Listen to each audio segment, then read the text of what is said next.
everyone, I'm Kathryn and I am the Access Officer for the Physics Department at Oxford University. Today we're going to be having a look at question 15 from the 2013 PAT paper.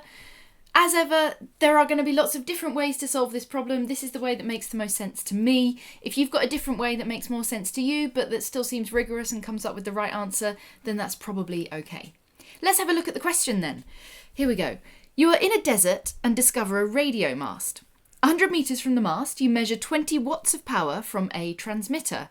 If you require a minimum power level of 1 milliwatt, how far can you go away from the mast and still obtain the minimum power? You may assume the transmitter acts like a point source. What do we mean when we say point source? We mean that the transmitter is going to be radiating equally in all directions. All right, so let's draw a quick little diagram of what's going on here. So we've got our desert, we've got our radio mast, and our radio mast is emitting equally in all directions. Initially, we are standing 100 metres away from the mast. This is us here. We are at a distance of 100 metres. And at this point, we're measuring 20 watts of power. What we want to know is how far away can we go and still measure 1 milliwatt. Now, because it's a point source, because it's emitting equally in all directions, you can kind of think of this as sort of being like a sphere of power that as you get further away is expanding. So the power sort of spreads out as though it's on the surface of a sphere. And what that means is that the power that we measure at any given point is going to be inversely proportional to the area of the sphere with the centre at the transmitter and the radius, the distance that we are away. So you could sort of imagine the sphere for this person coming something like that. We're not going to worry about the height of the transmitter. We'll just assume that the transmitter is transmitting at the same level as we are. That will be fine.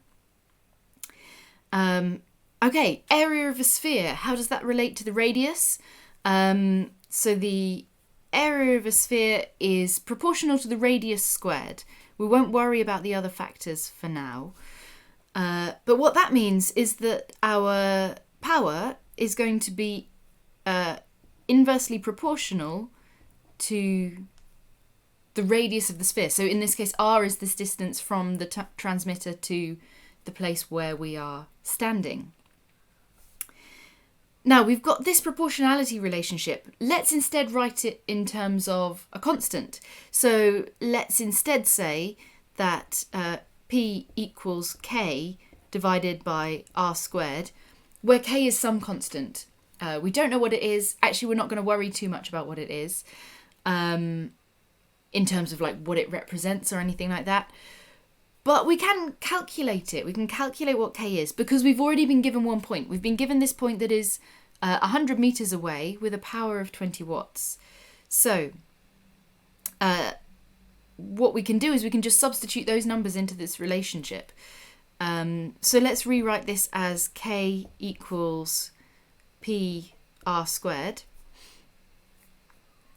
And taking these values that we have, P is 20 watts. And R is 100 metres, so 20 watts times 100 squared, and that is going to be 2 times 10 to the 5. Okay, so that's our numerical value for K. What we have been asked to work out, though, is at what radius, what distance, our power is 1 milliwatt. So we can sort of just do this in reverse then now. So we know our power, we want to know our radius. So our radius is going to be the square root of K over P,